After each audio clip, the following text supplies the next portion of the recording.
cylinders, natural aspiration, 5 valves each, forged pistons, titanium conrods, adaptive dampers, and an active exhaust. A spec list like that would make a petrolhead's heart flutter even in 2023. And Ferrari gave you all of this back in 1994. Today, I am once again driving the mighty Ferrari F355. Although, as this is one with the F1 gearbox, it's just the 355. I was planning on doing a bit of a buyer's guide for one of these, but then I found out that a few months ago, Collecting Cars in association with Barkaways did a fantastic one. And to be honest, I don't think I could beat it. So if you're after a Ferrari F355 buyer's guide, check that out. It's really good. Follow the link up here or down in the description. However, JM's Guide to Life says that if someone offers you a go in their Ferrari and it's your dream car, you never turn it down. So, instead of a buyer's guide, today I'm presenting you something a little bit different. It's 5 reasons why I believe this, once dubbed the greatest car in the world ever by St. Jennifer Clarkson herself, could actually be a little bit undervalued and possibly underappreciated. And I'm also going to be giving you a few reasons why you might not want to buy one, and also why I haven't bought one, despite the fact that I take every single opportunity I'm given to bang on about how great they are. Enjoy.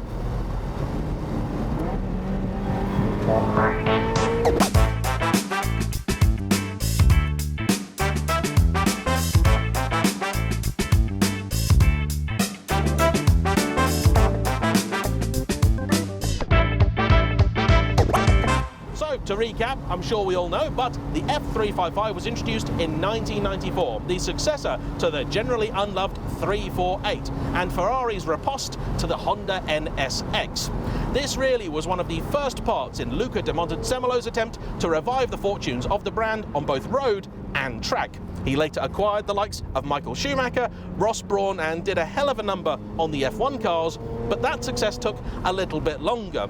On the road, they didn't have to wait all that long, because this, when it launched, was deemed one of the best cars ever made. And in the decade since, not much really has happened to dull the appeal of the F355. So then, a few reasons why you really do want this car. And let's start with the most basic and really most important when you're talking about any Ferrari or any supercar. It looks and sounds fantastic.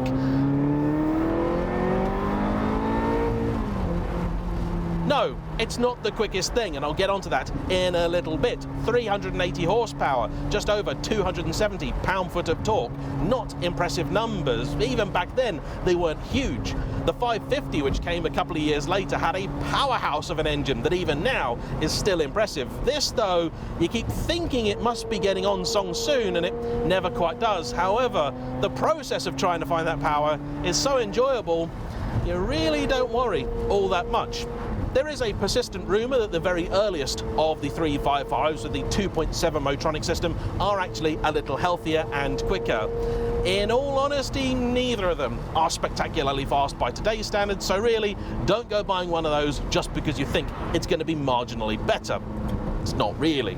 However, since I've become a grown-up, the car's relative lack of pace just hasn't bothered me, and as it becomes increasingly classic, that's something that you just don't care about. If you want a fast car, just buy a newer one. And for the money, of course, you can get something a lot quicker than this. Heck, 20, 30 grand is going to get you something that will just eat this alive.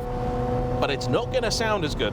This has the standard exhaust, and even so, I think it's absolutely glorious. When we were doing the drive-bys today, this car's kind owner, Michael, I told to just take it easy, enjoy himself. For those, we had the roof on, in case you were thinking we did it with a different car, but no, same vehicle. I've now taken the roof down because why not? It has warmed up slightly, and I'm going to try and enjoy it. In any case, even not giving it the big one, the car still sounds absolutely fabulous, courtesy of this very tricky exhaust, which for the time was a brand new thing. Nobody had done a valved exhaust on a road car before, as far as I'm aware. And the setup here is particularly cheeky and Italian, because when that valve opens, it bypasses one of the cats. The car essentially decats itself. Brilliant.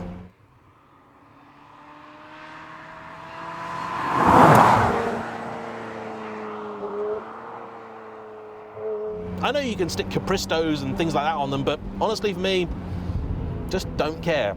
And in terms of looks, while the 360 has now really grown on me and I think aged marvellously, this is far more delicate, far more svelte. It's a tiny car. If you place the two side by side, this is something like 200mm shorter. It's dramatically shorter than the 360, and from in here it feels like a size or two bigger than an Elise. The bonnet doesn't have the glorious sculpting of some of the later cars, but visibility is superb. It's wondrous. And that leads me on to point number 2. These are really practical, usable cars. Okay, not in every sense of the word. There are still some ways they were very, very old school Ferraris. The overhang at the front is rather dramatic and the whole thing is fairly low, meaning speed humps can be a little bit disconcerting, and multi-story car parks, don't even think about it. Just don't do it. But boot space is excellent for a supercar, ride comfort is superb thanks to the adaptive dampers, and common parts are cheap. Discs and pads are a fraction of the modern day equivalent and still easy to get. Visibility is superb thanks to the huge amount of glass, and the sizing of the car means it is easy to both drive and park even where space is tight. The controls are light and fall easy to the hand. The pedals are close together and somewhat offset, particularly in right-hand drive cars, and the steering wheel doesn't have much adjustment, but for the most part it's no more daunting to drive than an M3 or an MX-5. On a road where an Aventador would be terrifying, the 355 is a sheer delight.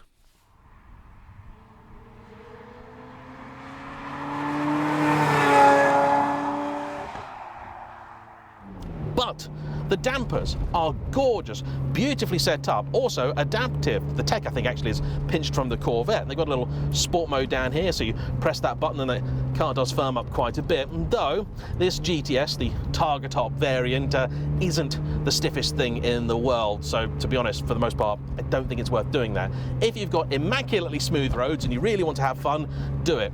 Rest of the time though, don't bother. That, though, then leads me on to point number 3, which is that the 355 offers you perhaps more configuration than nearly any other Ferrari before or since. You have a choice of 3 different body styles: the Coupe, the Berlinetta, which was launched in 1994, and then a year later that was joined by this, the GTS, the Targa Top, the last of its breed, although you could technically count the extraordinarily rare 360 sunroof as a spiritual successor.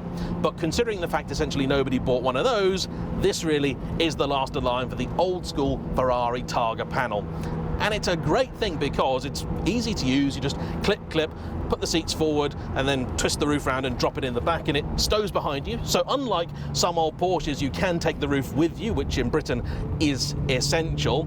It also means that with the roof in place, the car retains its coupe-like side profile, and that is important because that's a real big part of the car for me. These were then joined by the Spider, the folding soft top, which is a sort of weird combination of half electric, half manual thing. You unclip, push it back a little bit, and then the electrics will take over and drop the roof.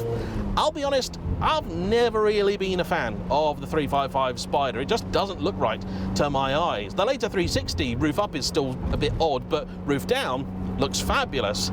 However, the 355, because the roof just sort of tucks back here, never really goes away, and the tonneau cover can be put on, but that's a faff and a pain. I just don't really like it so much. However, then on top of that, you had a choice of different gearboxes. For the first few years, the car was available exclusively with the fabulous Ferrari 6-speed gated shifter, and an absolute joy it is.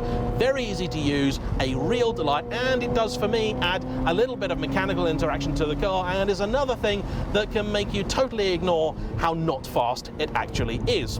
But then, in 1997, we saw another world first. This, the F1 box. Essentially, a manual gearbox, but with the clutch and gear shifting work done by a series of robots and computers.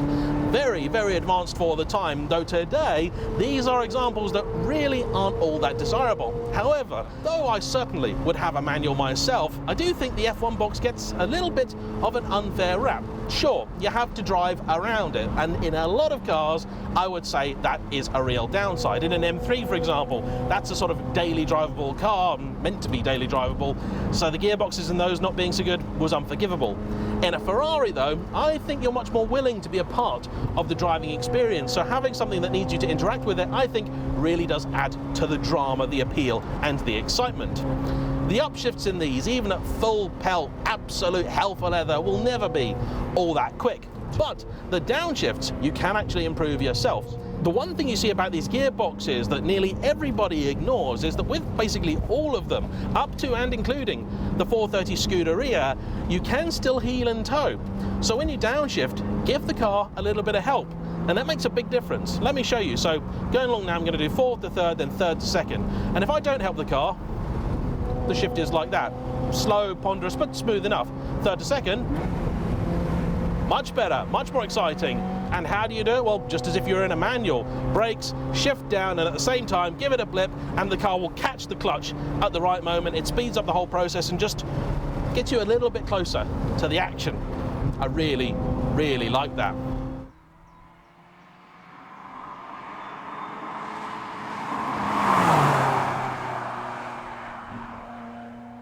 But then let's do a quick bit of discussion as to why people aren't buying these cars in their droves and why they aren't worth more than they currently are. It's pretty simple, to be honest, because I think it all boils down to one simple thing. The 355 has gained a reputation for being a fairly fragile and very, very expensive to maintain car. And I'm sure there are plenty of people who'll be put off by the Barkaways video that I talked about earlier, in which they discussed the fact that certain items like wing mirrors and handbrake components are now no longer available. You either have to remake them yourself or try and trawl eBay and the like to find a second-hand one, which when you're talking about something as rare as this, can be difficult. The 355 was actually a record-breaking car for the firm in terms of sales when it launched. Over 10,000 made. In fact, just over 11,000 I think were delivered. But of course, compared with say any 911 of the day, Jaguars and the like, it's still a very rare car. Particularly once you start boiling it down to individual specifications and regions, and you say, well, I want a right-hand drive manual Berlinetta. All of a sudden you find that there may be only a couple of hundred to choose from, full stop. I am never, ever going to try and pretend that an old Ferrari like this is going to be cheap to maintain. Because, simply put, it isn't. All of these old supercars have the potential to open your wallet, and I would generally say to anybody buying one of these cars that having a sort of £5,000 or preferably £10,000 slush fund would be very, very helpful. Generally speaking, I'd say budget around £3,000 a year to run one of these, and hopefully you should be okay. Michael has had this car for 16 years, and in that time he's budgeted £3,000 every year, and thus far he's managed to keep it going for that sum.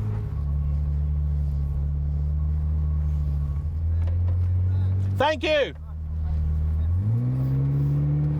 Note to the bloke in the Mercedes there who was following me, I'm really, really sorry. I'd have loved to have stopped and talked to you, but all of the cameras are running and they're on a time limit. So when you watch the video back, sorry I couldn't stop for longer, but thank you. Incidentally, if ever anyone is out there and they see me out and about filming or whatever, you are always very welcome to come and say hi. I might not have the time as I didn't there, but I really do appreciate it. It means a huge amount to me and strokes the old ego, I have to say that.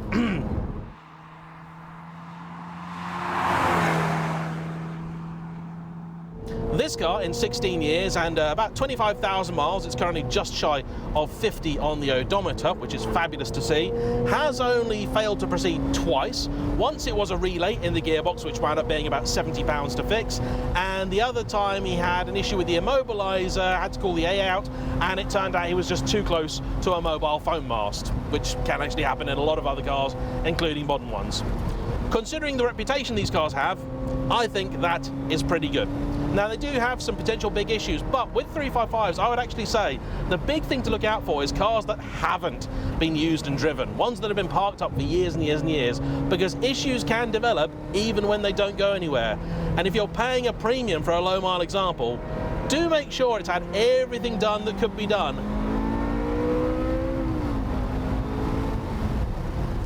Because when you come to put your foot down, you want to know that you can do it with confidence, that the belts aren't going to fly off.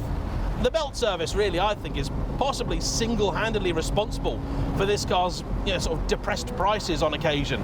There are rumours still abounding that it's $10,000 to do a belt change on one of these, and if you've paid $10,000 to do a belt change on a 355, you have been ripped off. Sometimes I like to think Americans enjoy that. They feel if they haven't been charged $10,000 that the job hasn't been done properly. But the fact is, a Ferrari main dealer will do a major service, including the belts, for less than £3,000, and independents can do it for less than £2,000, and that's doing it properly, taking the whole engine and subframe out, which to me is the way that it should be done. I know other people say they can do it by taking the fuel tanks out and essentially doing it blind, but I've driven cars that have suffered because the timing's been put out when it's not been done quite right, and honestly, if you're thinking of saving a few £100 here or there on a car like this, no, it isn't the car for you. Sorry. And while I'm certainly, like I said, never going to try and convince people that these are a cheap car to maintain, and if you think it's going to be too expensive, yeah, don't buy one. But please, please, don't say, oh, you know what, actually, I'm not going to buy a 355, they're too expensive to maintain, I'm going to go buy a 964 or a 993 or certainly a 993 turbo instead. Because trust me, I know enough people with those who've told me that they can just as easily throw you a bill as big as a Ferrari anytime they like. And with the prices of those going up and up and up, so does the labour rate for some strange reason, and parts prices too. There's absolutely no reason, if you think you can run a 993 turbo, you couldn't run one of these. And they're a lot more special, they're a lot rarer, and what's absolutely daft, and this is point number 4 by the way, is that there are so many cars out there which back in the day were cheaper, more common, or I suppose if you want to be cruel, lesser than this, though I think that's a harsh and horrible thing to say about any car, including likes of, say, a 993. A turbo would have been about the same money as these. A Berlinetta was 92 grand, a Spider was 98, and I think this GTS would have been about 94 back in sort of 96, 97. This one is a 98 car, so it has the later airbag wheel, got the F1, which was introduced in 97, and the later Motronic, but even so, still a 355. It's still beautiful, it still sounds amazing. And yeah, they have rubbish steering, by the way, they just do, it's just not as good as it should be, but you can fix it if you can find some unobtainium parts, and honestly, with the roof down in particular, it just enhances the whole experience and makes you worry a little bit less about going quick. But though these aren't exactly cheap cars, entry level for a 355 is about 70 grand up to 170, but honestly I think anything over 110, 120 has to be a really special example to warrant the price, and very few of them that I've seen have actually been that. My dream F355 I'll talk about in another video because I know where it is and I know who's got it, and I think I've managed to convince them to let me have a go at it for a video, so I'll talk about that then. However, 80 to 90 grand will get you easily a manual example in just about whatever body shape it is that you want, particularly if you're willing to be flexible with the airbag and whether it has one or not, then yeah, 80 grand will get you a good 355. 80 grand will not get you a 993 turbo. You need to spend basically double that, and it'll be a car with miles on. 80 odd grand these days I think just about gets you into a sort of decent NSX, particularly again if you want a coupe and manual, and when new they were 70 grand, and in fact 80 or 90 grand is what people now seem to be happy paying for a regular 993 Carrera, which was a much cheaper car. Humorously though, the F50 was still technically available at the same time as this, and they were 330 grand, and now they're about 3 million. And perhaps even dafter, beyond the likes of Ferrari, Porsche and Lamborghini, 100 grand apparently will not even get you many a Ford these days, including cars which 20 years ago you basically couldn't have given away. The car market has gone absolutely daft, yet for some reason stuff like this has just not really gone up in the same way. Maybe it's because the 355 kind of had its day a while ago, and a lot of the younger audience will now be more into stuff like the 360, the F430. I'd love to actually do a little bit of a social experiment quickly if we can. Tell me, what was the childhood Ferrari for you? You know, whenever you were growing up, what was the bedroom wall poster Ferrari? Or if it wasn't a Ferrari, please tell me. And I'm talking about cars here, not the lady playing tennis scratching her bum. Now, of course, if you are thinking about buying a 355, I would say an inspection is absolutely essential. These are one of those cars where they've reached a certain age now that honestly your sort of normal, regular servicing and maintenance costs shouldn't be something you actually have to think about. Instead, it's going to be what's wrong with the car. When you're driving F1 box cars, by the way, and it's valid for Ferraris, Lambos and anything else with one, try not to be too gentle at junctions. Come to a stop firmly and authoritatively, and then when you pull away, give it a fair bit of throttle. It'll engage the clutch quicker and it will last longer. one of the other good things with these cars is that as they have gotten older and things have maybe become a little bit difficult or more expensive to fix, sometimes solutions have presented themselves which actually cost a lot less money and are much easier to do. You know, DIY homebrew stuff. The likes of Rossa and other people on YouTube are absolutely brilliant for helping keep these cars going, and if you're clever you can know which parts were shared between various different marques, so you don't buy it from Ferrari, buy it from Fiat, you save yourself a load of money and all that. So if you do it right and by a decent example to start with, these shouldn't be horrific cars to maintain. But remember, don't ever expect them to be cheap. Fuel economy, just in case you are wondering, that's really not good. It isn't for any Ferraris. These, let's call it 18, and that's probably near enough. However, the simple fact, and this is point number 5, remains that these are just brilliant cars. Look fantastic, sound fantastic. They're quick enough that you can have fun, you can enjoy them, you can lean on them, you can talk to them, interact with them, particularly with the 6-speed manual, but even here with the F1 box. People will treat you a lot better as well. I know a lot of people that have been put off by either Ferrari owners or the concept of Ferrari owners or the issues they might get by driving a Ferrari out and about. I can assure you, if you buy something like a 355, you're almost certain not to get that. Get yourself an F8 Spider in a nice bright colour and drive it about the place and rev it up in the middle of town. Yeah, people will think you're a Burke, because you're a Burke, but these are classics. I've never had any grief when out and about driving an old Ferrari, and the older the Ferrari gets, the better the reception. People now just see them as a nice, glorious old car, and generally speaking, I don't have any grief whatsoever.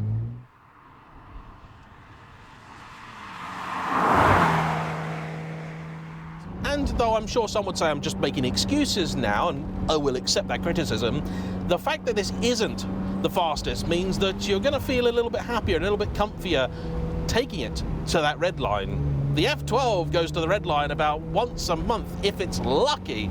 This, though, you do it every single time you took it out because it's just glorious. Oh, the noise is bouncing off those cars and that van as I went past. Wondrous. Lift up when you shift as well at low speeds, that'll smooth it out. So then, why haven't I bought one? It's evident now that I could afford basically any F355 that I wanted. There are a few reasons that I haven't. First off, I was worried for a long time that maybe the ownership experience would ruin the majesty. It'd be like a meet your heroes kind of thing. Maybe I'd buy a bad example and it would cost me loads of money and I'd just get annoyed at it and I'd fall out of love with it. I'm less worried about that now, I'll be honest, but if I'm going to get a 355, I want it to be the right one. And I'll be honest, I've been kind of struggling for a long time to work out what the right one is.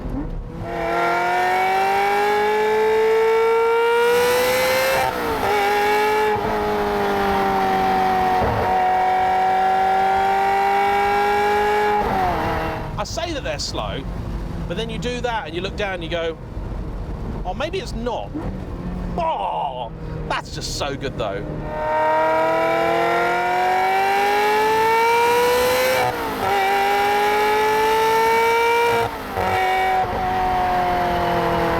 There's no traction control in this, there's ABS and that's about it. So you do have to have faith in the car. Now happily, Michael has got nice fresh tyres on this. That is probably the biggest hazard of buying an old, unused, low mileage one. People just don't put fresh tyres on. I don't know why, it's a Ferrari owner blind spot. Anyway, I spent a long time trying to work out what the right 355 is, and when the moment has come for me to buy a car in this kind of price bracket, the right 355 simply hasn't been there. And I spotted what was the perfect car a while ago, and I simply wasn't in the position to get it. It also went for what I thought was too much money, but looking back on it now, I probably would have paid as well. And that car I'm going to hopefully show to you fairly soon. But the 355 is still on the to-do list, and the simple fact is that I really, really, really, really do want one.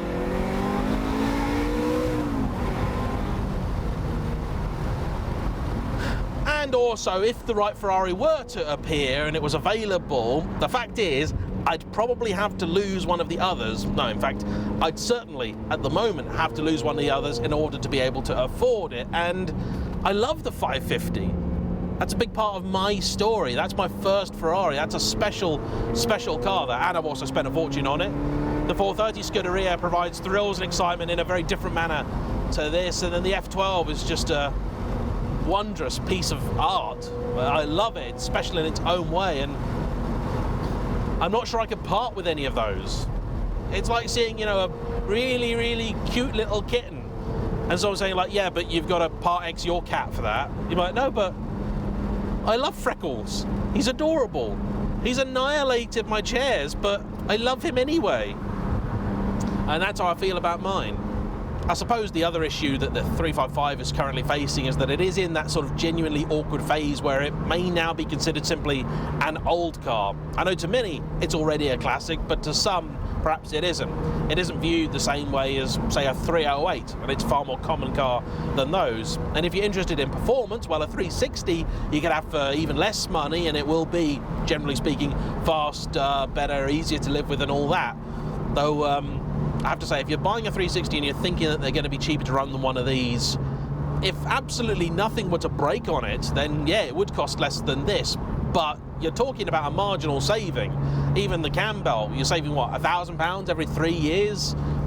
It's not really enough, I think, to make the decision on its own. And the truth is that everybody I know that's had a 360 has had just as many things go wrong with it as anyone I know who's had a 355. So pays your money, it takes your choice. Then, of course, the F430 is sort of lumped right in with them. You can get all of these at sub £100,000, and if you want an even faster car, well, it's much faster than a 360. So it's only really once you start talking about 458s, the prices jump up again. And I think, again, most people would prefer to have a 458 over one of these. But for me, the 355 will always be a very, very special car. I lust massively after a Diablo, and I've driven one and I loved it to pieces. And if you've got one that I can drive, I would love to have a go in your Diablo, or indeed any Lamborghini or anything like that ilk. I'd like really to try some of the rare ones as well. Yeah, the Urraco, the Silhouette, the Alpa. Hard to find though now. In any case, I'm not talking about Lamborghinis today, I'm talking about Ferrari. And so, there we have it. That is just a few reasons why I feel like the 355 could actually be called a somewhat underrated car. And to me, it's definitely one that is still on the to-do list. Luckily for me, I get lovely people like Michael coming out all the time and letting me drive theirs, so I can get my fix one way or another. So a huge thank you to him for bringing the car out, and as ever, to you for watching. Don't forget to hit the like button, comment down below, subscribe if you haven't already, and I'll see you for the next one. Bye-bye.